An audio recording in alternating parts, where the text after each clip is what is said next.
Joining me today, my former colleague and Good Morning Jacksonville anchor, Keitha Nelson from First Coast News. Welcome, Keitha. Hey, Ann, I am over here cheesing like a proud parent. I'm so excited for you. I love seeing you in this role. I Oh, knew that you were just going to smash and do an awesome job, and you are. This is great. Keitha, thank you. Well, It's it's so great. fun to have you. Thanks for coming today. Yeah. Randy DeFore, a Jacksonville attorney and former city council member, in addition to being a regular contributor. Welcome. Thank you, Ian. It's great to be here. Great to have you. Investigative reporter Ann Maxwell with News for Jax. And thank you for having me. Another first timer. Welcome. Thanks. And Charlie McGee, poverty reporter with the Tributary. Welcome, Charlie. Good morning, Ann. Good to be here. Good to be here. You can listen live on the radio or check out our video stream on Facebook and the WJCT YouTube page. But don't just watch. Join our conversation. Please call us at 549-2937. Tag us on X at FCC On Air, or send an email to the First Coast Connect email at firstcoastconnect@wjct.org.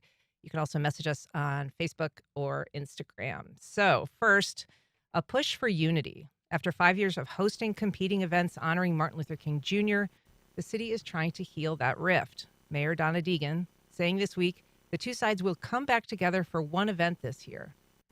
Since 2019, Jacksonville has hosted two breakfast celebrations after acrimony developed between local civil rights groups and the administration of then Mayor Lenny Curry. Keitha Nelson, this breakfast was a tradition that dated back to 1987. What happened? I remember it vividly, the break when all of that happened. The NAACP, they were saying they didn't really feel as if they had a seat at the table when it came to planning, and they didn't have the input they wanted clearly. And there was a lot of rift between that administration, the Curry administration, and NAACP, and then it happened. And it was something that we heard the rumblings about for a while, and then when it finally did, they split. They had their own breakfast. We were kind of like, this is really happening, and it was kind of sad. It really was, because it felt as if it's supposed to be a breakfast to unite the city, yet and still we're separating. So to see the Deegan administration come in and finally work things out for them to be back together again, having one breakfast this coming up MLK celebration, it's a good thing. It's a great thing. It feels good, and I'm glad it's happening, and hopefully it stays that way. We shall see. So the NAACP and the Curry administration, as Keitha said, kind of had some disagreement, but it was this long-established event. Randy DeFore, you were serving on I city was. council then. So what was the vibe inside City Hall when that whole thing went down? I think it got political. Let's just say what happened, and it was sad. It was sad for Jacksonville, but I am super excited that they're bringing it back. And as you know, Martin Luther King said, "There's always time for reconciliation." So and Donna's doing exactly what she said she was going to do. She's unifying our city, and this is a great example of it. Can I ask you, at the time it happened, was there surprise? Was there any effort by people in the city like yourself to say, hey, let's not go this direction? It really was driven by the administration. The city council had no say at all in that matter. And did you hear from constituents at all at the time that were concerned? Or Absolutely, especially my district. I had a very, I would say mixed district, and they were very concerned. Yeah, it was sad for the city. No one wins when that happens. Nobody. Have you attended one of the MLK breakfasts? Which one and why? We want to hear. Give us a call at 549-2937 or tag us on X at FCC On Air. You can also send us an email to WJCT, First Coast Connect at WJCT.org. And Maxwell. Officially, several people said this was a twofer, basically a chance to celebrate Dr. King at two forums, and a good thing. But others viewed this as symbolically as kind of a way, of Jacksonville's larger divide. What do you think people feel now looking at the attempt to unite it? I would think a lot of people just out and about in the community, wouldn't be super concerned with who's having breakfast with who on MLK Day in the community. But I think that the deeper issues behind the rift originally, my understanding is the NAACP had said, this is because City Hall wasn't being equitable in how it's, allocating resources and supporting these different communities. And that's kind of what led to that rift. So hopefully this is not just something that's symbolic, but something that is a sign of, maybe things changing a little bit for those communities, healing that that rift a little bit. And I was also reading in the Times Union that the mayor is also asking for this volunteer day of service to be extended and asking for, I think it was like $284,000 to go towards, actually doing some work to not just be talking the talk, but walking the walk as everybody celebrates Dr. King.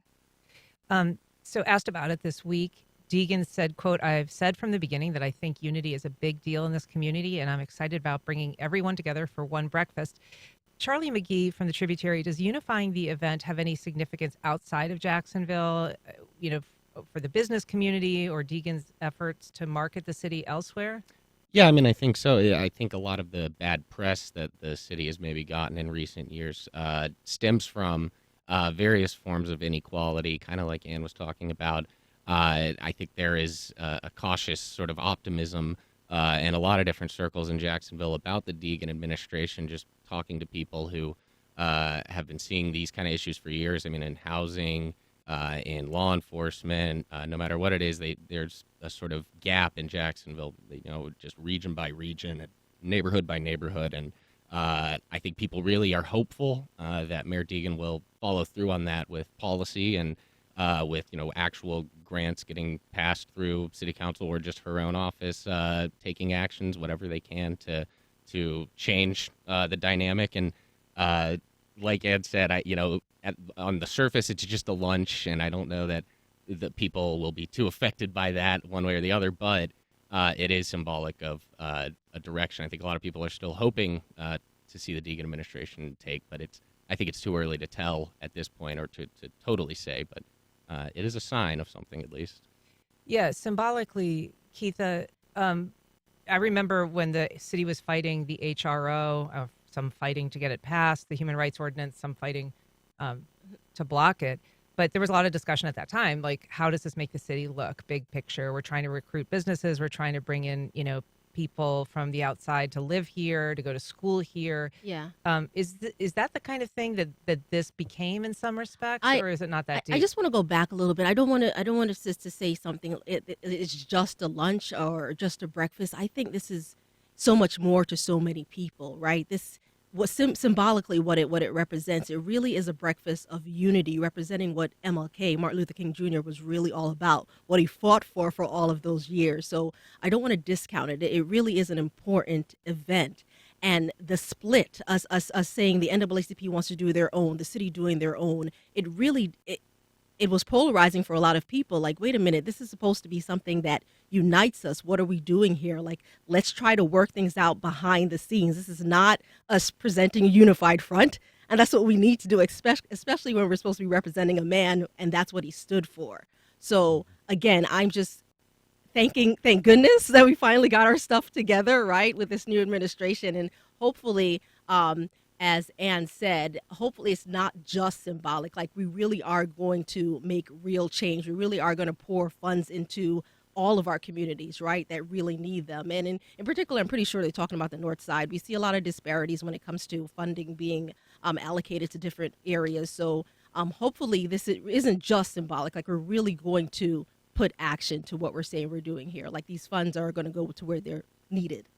We've got a caller, Mario on line 1, wants to share his experience from the MLK breakfast. Good morning, Mario. How are you? Go ahead. Hi. Good morning, Ann. I appreciate you. It's such a great job taking over the show. And I attended several of the MLK breakfasts because I sat on the Human Rights Commission and also on the Mayor's Hispanic Board. And we frequented the breakfast and enjoyed it very much. And like your guest was just saying, it is a special event. You can feel the unity in the room. You can feel everyone from the different organizations, the banks, the hospitals, the leaders in the community being there. It brings pride to when you're there. You feel it. And it's a chance for us to celebrate the children who are highlighted at the event, who are just just these really smart kids from all over. And it's just nice to see how his legacy, MLK's legacy, is just continued through the city. And it was a heartbreak for me to see this leader, MLK, being politicized, like having I mean, unfortunately, the previous administration found a way to politicize everything, and this is just another example of that. So it's just such a sigh of relief to have this event back, that we're looking for unity, we're looking for representation, and to celebrate our African American leaders in Jacksonville. It's just really nice. So thanks for having this on the show today. And I'll Thank you, take my Mario, comments for off here. calling. I appreciate that. So politics, Randy DeFore, what are we saying when we're talking about, I mean, what could be political about this? Explain when you say politics are involved in this decision or this split. What's political about it? I'm trying to remember exactly what happened. Was it a little bit of ego? Can we be honest? I think it was, it was left versus right. I really believe that's what happened, and and I think it shows it was a symptom of something greater. Very much so. What was going on in our community, and it was hurtful. You know what is interesting is according to Isaiah Rumlin, who heads up the local NAACP, this event was originated by the local NAACP, the Jacksonville Urban League, and the Chamber. And then the Chamber pulled out and the city stepped in under Peyton to take over that responsibility.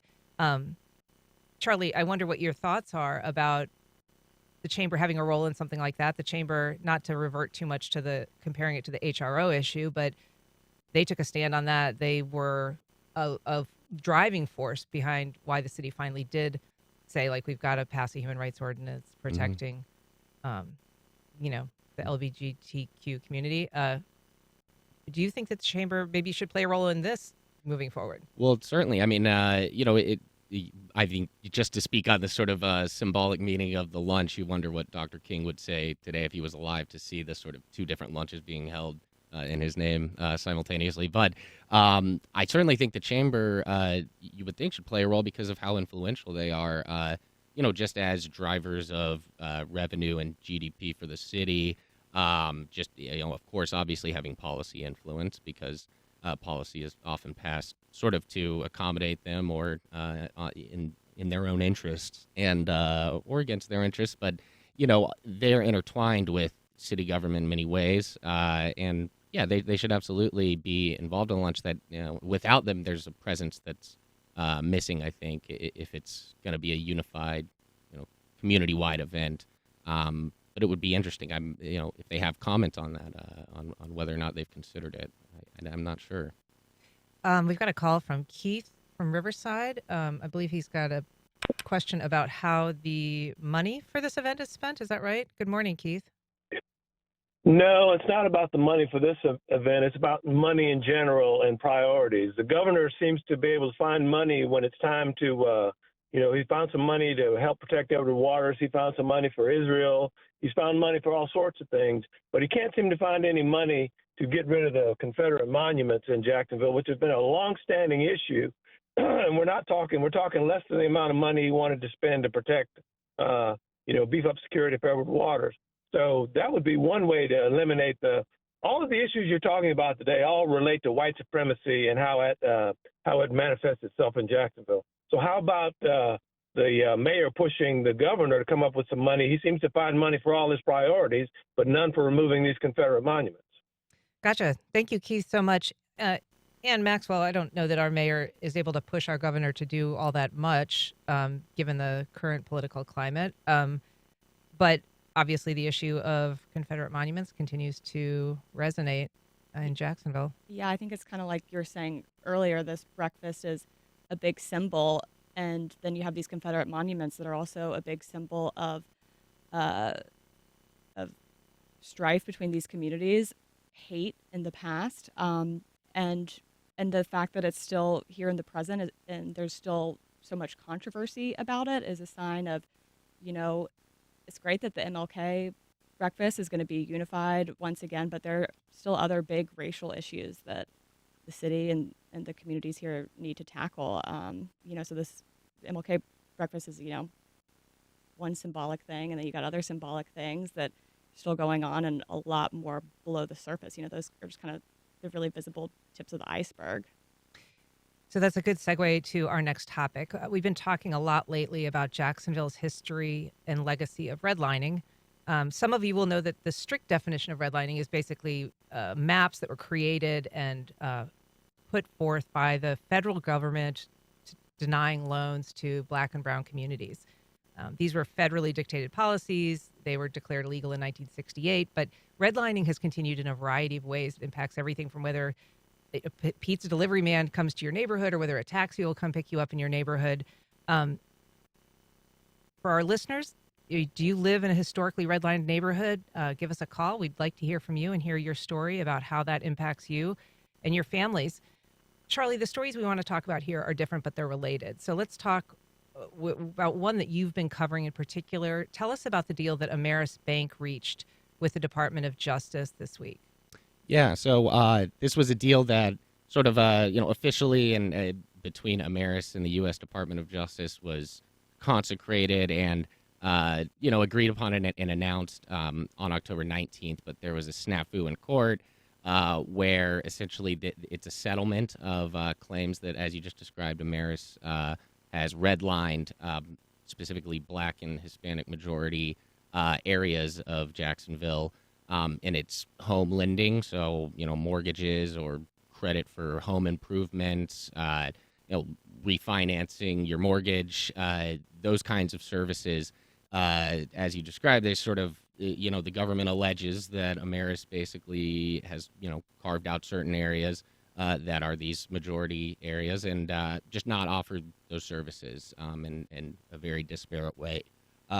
This is a settlement, so these are all allegations, of course, but, the government lays out some pretty detailed evidence, and Ameris has basically said, we deny all the allegations, but we want to avoid litigation, a prolonged case, lawyer fees, all that stuff, so we'll just do this settlement to get it out of the way, but we vehemently deny any, allegations of discrimination. But, the deal basically includes $9 million in total of investments that Ameris is going to be required to make over the next 5 years, although there's kind of provisions in the fine print that say, like, hey, if you haven't invested at all in 5 years, just you get a little more time or whatever. But $7.5 million of that is a loan subsidy fund specifically for Black and Hispanic majority census tracts in Jacksonville, which kind of sounds like a mouthful, but if anybody's who is listening looks up where you live and then look up the census tract that applies to, if the population of that area is Black or Hispanic majority, then you might be eligible for subsidies on a mortgage or something like that from Ameris in the near, medium-term future. They have to open a new bank as well, because one of the allegations is that the branches that Ameris has located here, I believe it's either 16 or 18, so working from memory here, but 16 or 18 in Jacksonville, and none of those are located in the kind of census tracts we're describing here. And, the lawsuit says the St. Johns River is a huge, obstruction for people who live in, like, the north side and have to cross, to get to any banking branch.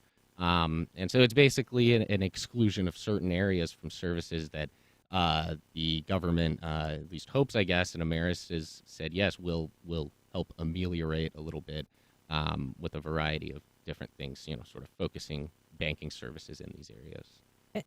Go ahead, Ann.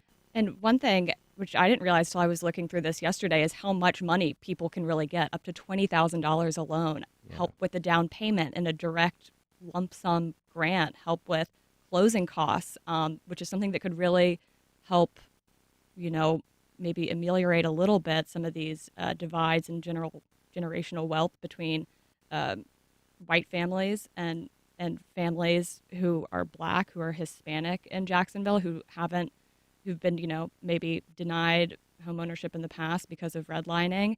So, you might not have help with your family to get a down payment like some people of privilege, can get. But with this, the fact you can maybe get up to $20,000 for a down payment, could make a really big difference if people are aware of it and take advantage of it. Right. Yeah. Like for Ameris, it's, they're a regional bank, like based in Atlanta, like they got lots of money.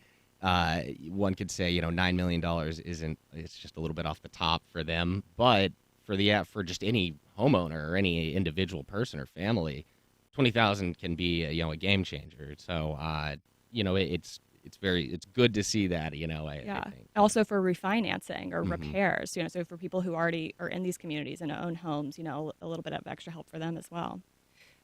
I want to ask you, Keitha, and I'll let you get to your point too. Yeah. But Oh, $9 million, I mean, so that is a chunk of change. But is there any calculation done of what has been lost over these many years? And I'm not asking you to do the math. I'm just saying, like, how does that yeah. compare Can, to can what? you even calculate that right? And you can't, right? Can you put a dollar amount to that? The loss over all of these generations. Can't even say years or generations.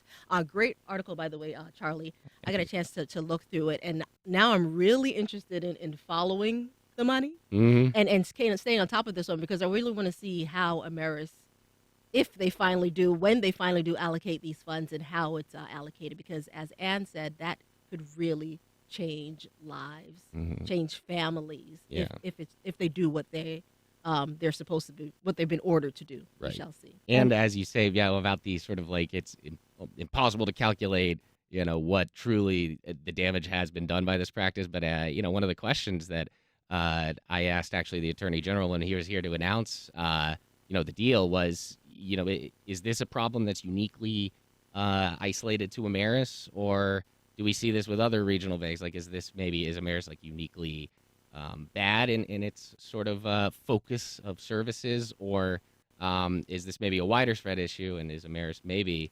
just one of many players? And what they Charlie, I say? think we know, right? We know the answer to that one. It definitely is. There's not an isolated incident. There's no way, no how. But they were caught, Yes, So the legacy of redlining, allegedly. allegedly.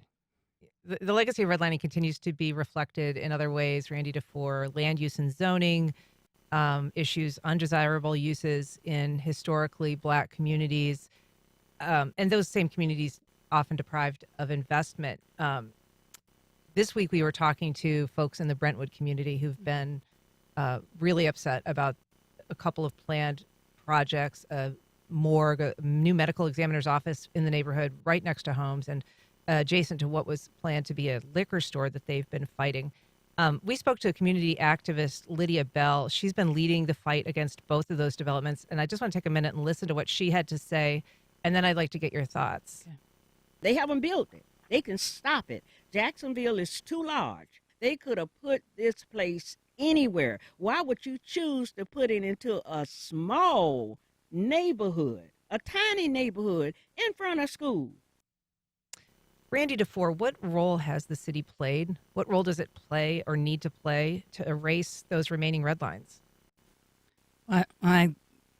First of all, she's talking about the liquor store. I actually was on council when that all it's played out, and if I could just give you a little bit of background on that, if you don't Yep. mind. Go for it. That actually happened during COVID. So there were Zoom meetings. The liquor license, the liquor issue never came to city council. It actually went to the planning commission. So because we were all taken back by that, by the way, because everyone knew that the KIPP school was going to be located across the street. It was a known fact to the planning department, to everyone involved. And I can tell you the city council was horrified.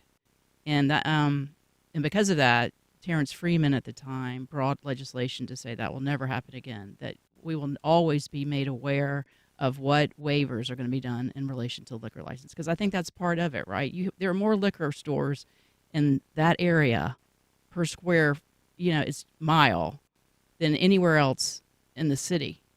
And they have a right to be upset about it. On the bigger issue, the redlining, there's a lot that the city can do. There's a lot of things that they can do to help homeowners. There's vacant land that become available.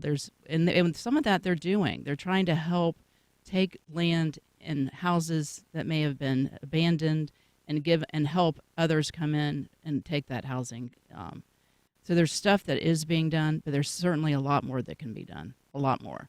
And generational. The other thing I will say is we're seeing a lot of houses that have been in families for generations, but they were not properly probated.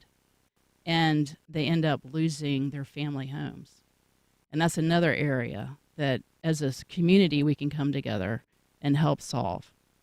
Yeah, we were actually talking to Pedro Cohen about that just last week. I believe he calls them airless properties, Right. where there isn't a designated heir that is in the record to take over that home. And so people are losing out on, potentially major wealth passed from one generation to another. And I know your station's I-Team has been reporting on the deplorable conditions at Colonial Gardens. So this is not directly perhaps connected, but related. This is a traditionally redlined neighborhood on the city's west side. The city this week say it's going to take legal action to try to recoup some of the costs that they've spent trying to make that habitable and livable again.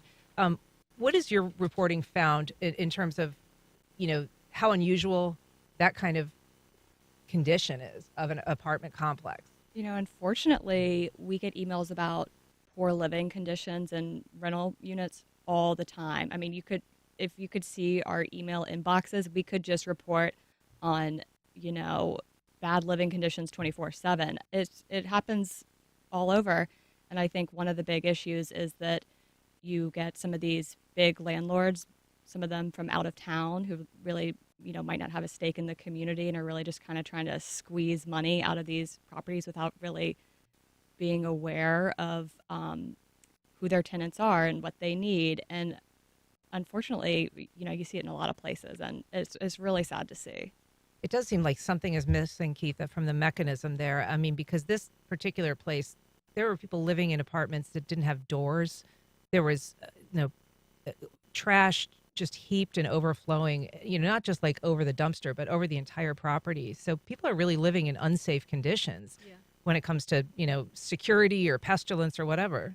You're really going to make me have to work hard this morning, Ann, because I'm trying to remember, and you will as well. You were at First Coast News with me when we were covering all these stories. Was it Eureka Gardens? Do you remember which is those now stories? Valencia Way. Yeah, right. Again, and it's the same story. We just heard him mention that. We're hearing these things again and again. People living in these deplorable situations, which it's kind of, I forgot, you're going to get into that, I'm sure. The lawsuit that was, not lawsuit, it's Reggie Gaffney was speaking to this, The saying, injunction and the request to get some money back from the landlord.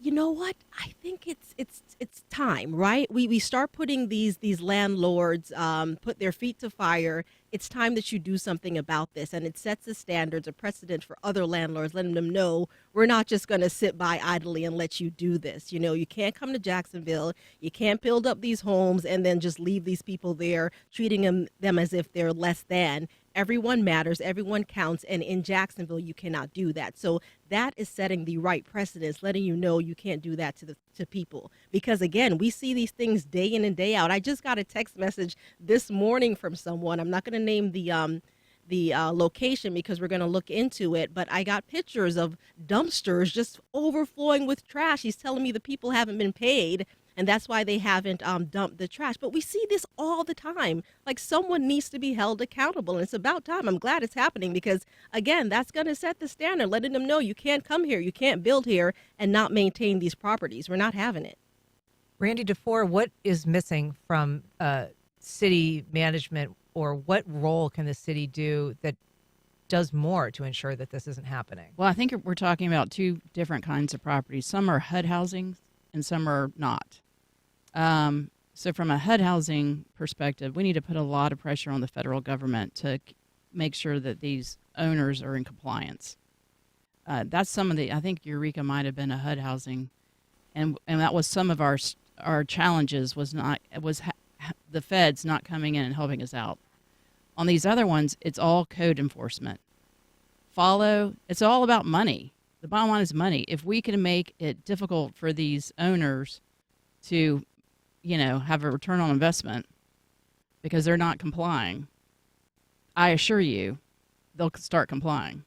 I mean, the city's having to shell out money in an effort to make sure these people don't end up displaced and unhoused, because even though the conditions are terrible there, they're trying to correct them to the point that they don't have to just send all of these people who are living in a relatively low-income apartment complex to try to find housing elsewhere, Charlie. It's not easy to find affordable housing in Jacksonville already. Right. That was the point I was, thinking, in tandem with this is if you have a situation like this, and I would just echo what multiple of my fellow guests have already said. Like you can just, I've seen multiple apartments just in a few months of being here. More than I can really even count already that are in sort of conditions like this, and it's very, very difficult.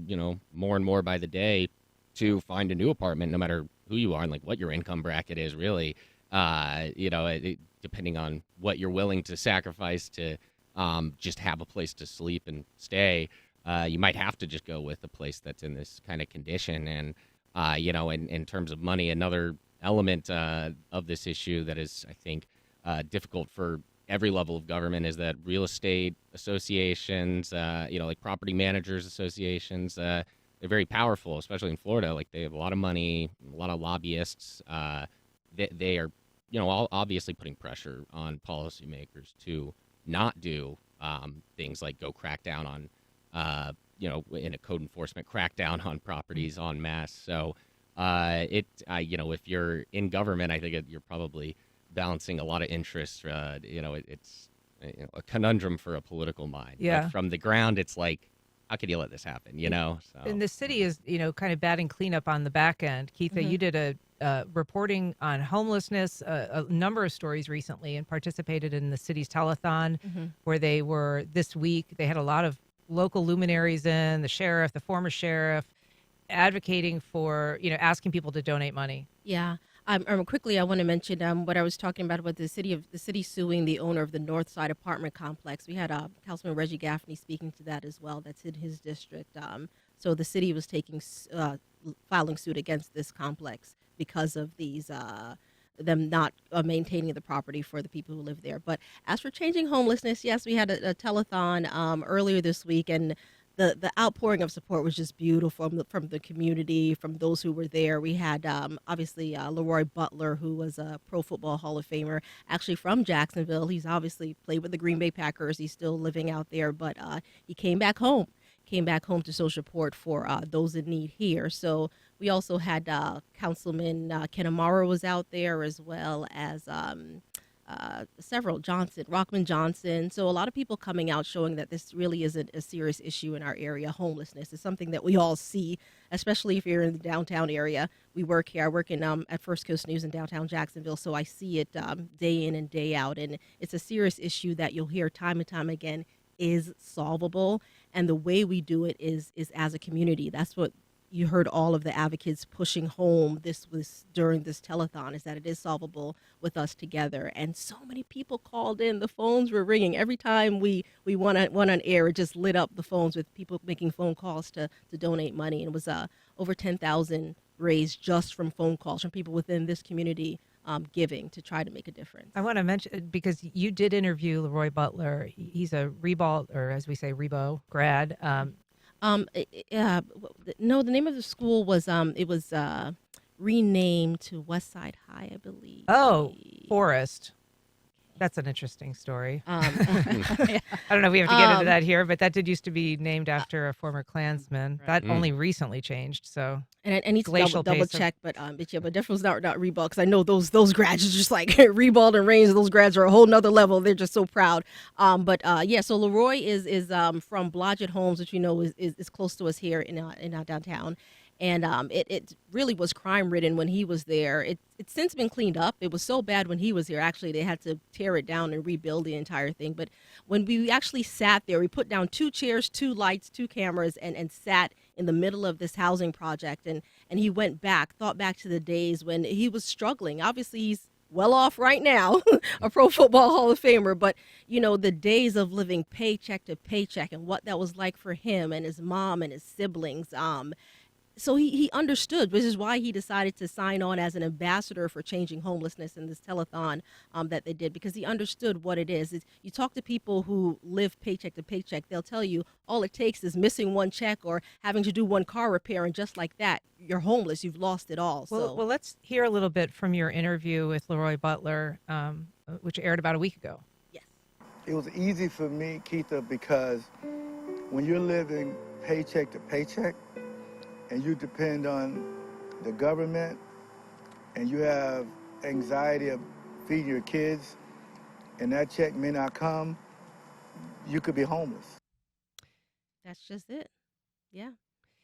And Maxwell, there are an estimated 3,000 veterans who are experiencing homelessness in Jacksonville right now. Or excuse me, in hundreds in Jacksonville, I should say, 3,000 in Florida. Your station recently spoke to one former service member, and I thought that story really shined a light on how close some people are to homelessness. Let's take a listen to a segment of that, and then I'd like to get your response. I went through a divorce, child custody, something that I did not anticipate, became depressed, and those things can tear you apart, can tear your heart out. And those are the things that behind everybody you see on the street, there's a backstory. And until we address the backstory, the mental health issues, the crisis that led to them being in that situation, we will never get to the bottom of resolving the problem of the homeless in Jacksonville, Florida. Yeah, so that's Bill Adams, who works at like one of the intake desks at the mayor's office. And so yesterday, our City Hall reporter, Jim Pickett, he goes to City Hall every morning, reads the mail, says, hey, what's up? What's going on? So he runs into Bill Adams. And I don't know that he knew this about him before, but he started talking to him and, heard this amazing story he had. And, I think it's really brave he shared that. And I hope it helps somebody else, as he's saying, you don't know what somebody who you see on the street has gone through. And, it also might be you don't know what somebody sitting greeting you at the desk at the mayor's office has gone through. And it's just a really nice example of that, I think. Yeah, and Randy, so this is somebody who's employed at City Hall. He's got a good and stable job, but really still very much aware of how close any one person is to the edge. Yeah. One of the things that we really need to put a lot of effort into is mental health, especially with our veterans. And as you all know, our jail is our largest mental health provider. And what they did in South Florida and what we have started to do here is do a mental health diversion court. So what they'll do is they will use the individual's Social Security for disability and help them get housing through that process. But it's, and what happened in Miami is it ended up reducing their jails by 25%. Wow. It's huge. But they did a half-cent sales tax down there to pay for it.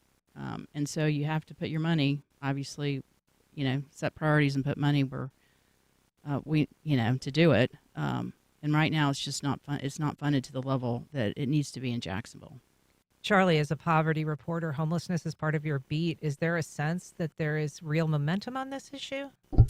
Yeah, I mean, there's a lot of talk, and I think we still need to see, substantial resources and sort of specific plans, committed to actually, making things happen on the ground for people who are homeless. On the veteran issue in specific, it's really just a sad nationwide problem that we find this happening. But, and homelessness is just so intertwined with other issues that you really have to, I think, it seems, if you're going to prevent homelessness, not just trim down on it, but also prevent people who are sort of on the edge right now, you have to look at it from a healthcare perspective. You have one huge hospital bill, that can ruin you. Think about drug addiction. Maybe that could lead to a big hospital bill if you overdose or just losing your job, right? So that's a mental health thing. And then, obviously just, wages, wage inequality, all sorts of labor issues that, think about like maybe a single mother who's got to work X amount of jobs. How long can that be sustained, or is she going to find herself homeless at some point? So there's so many different angles that could lead someone to becoming homeless that, you can have policies to address it on the ground, but you also have to, I think of it as a multifaceted issue and attack a lot of other things to prevent it. A lot of elements. I want to shift gears a little bit and turn. And can I just clarify something really quickly? Yeah, right on. Before Leroy comes and gets me, it's Lee High School. That's where he Lee. went, Okay. right? Which we know. And that's Riverside. Riverside now. Yes. Okay. He's a comedian, and he will call like, Keitha, what are you doing? So there we go. Good Googling. All right, a couple of stories I want to talk about. A couple of cases that either had to be dropped or that cost taxpayers a bundle because of questions about those arrests. So the first case is a $200,000 settlement with the city of Jacksonville for the police shooting of Jamie Johnson. He's the FAMU student who was shot and killed during a traffic stop. Randy DeFore, what is the legal calculation that goes into whether to fight or settle this case? It's interesting that it's settled, so that tells you a lot, right? I mean, in my mind, that tells me that there's some question as to whether the process, the stop, and then the killing, whether it was appropriate. Otherwise, you defend. I mean, that We should say that an internal investigation cleared the officer of any wrongdoing from from an investigative standpoint. Even more reason why would you settle? I don't. Where's the legal liability if the officer was cleared totally? So maybe it's. I don't know. I question the facts as to the settlement, but I'm glad the family got money. I mean, that's terrible. Another case that came into the news this week, it involves two DEA task force agents, former at this point. Both are facing federal charges of drug trafficking and taking money from drug sales and splitting it with confidential informants. And because of those pending charges, the state had to drop its case against a Jacksonville couple who's charged with shooting a police detective during a SWAT raid. That's a pretty big case to have to abandon, Anne. Yeah, and that's a really high profile one, but you wonder about how many other cases that these two DEA agents were involved in that could also be dropped coming down the line. I mean, I doubt this is the last one we'll see. And so, yeah, I mean, that's a tough pill for those prosecutors and JSO to have to swallow. But, at the end of the day, they just said, because we depended on these agents and their testimony, we just don't have what it takes to get a conviction. And, that costs taxpayers. It's a whole mess. Just very briefly, Keitha, what message does it send when you have a case like this dropped because of alleged, police wrongdoing? What message does it send? It's sad. I mean, it's going to have a lot of people who are already skeptical about police being trustworthy. It's going to have them thinking, you know what, I can't trust officers. That's which is sad because you can. We do have a lot of officers that we can trust and believe in, but there are those who are, as they call, dirty cops, which perhaps is the case this time around. So it sends a sad message, and it's disheartening when you think about it, because so many times we try to teach our children, you want to believe in our officers, especially in marginalized areas where you don't really trust police. A case like this is going to have people saying, well, you see why we don't? And it's sad, but we're just going to see how this plays out. We're going to have to see how it plays out. Well, we're going to lighten things up right now because it is now time for our lightning round. Ooh. So on Sunday, Shinta, a Malayan tiger at the Jacksonville Zoo, gave birth to 3 cubs. That means love in Indonesia, pronounced Shinta. I think I'm getting that right. According to the Department of Wildlife and National Parks, there are fewer than 150 of these tigers left in the wild.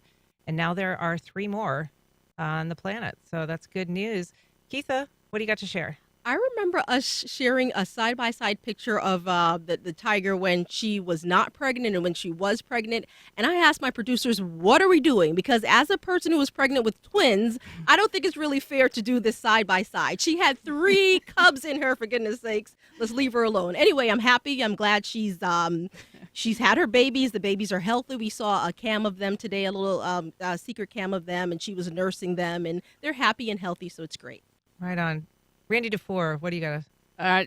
For lightning round, I got Garden Club is hosting an event for young gardeners, grades 1 through 6, called Budding Gardeners. They're going to work on some strawberry growing, and they're going to taste them. And so, if you've got kids in that age range, sign up. It'll be a lot of fun. All right, Ann Maxwell, what's cooking? So we've been working on this investigation about Amazon sales tax. So we're thinking there might be a good chunk of people in our viewing area who might be owed money by Amazon. That's the case of a couple local people we've talked to who said, Amazon's overcharging them sales tax going back, as much as 10 years because they're getting their addresses mixed up. And so Amazon's now looking into it. And so they're kind of hopeful they might get hundreds of dollars back. Just briefly. Yeah, we've got some big projects working at the Tributary right now that I'm on, to the point where like I don't want to talk publicly about it because there's various issues. But Exciting. I'll just use the time to say, if any Jaguars players are listening, tell Christian Kirk he's been great in fantasy. I hope he enjoyed his week off. And, Right on. Well, thanks to Keith and Nelson, Ann Maxwell, Charlie McGee, and Randy DeFore for being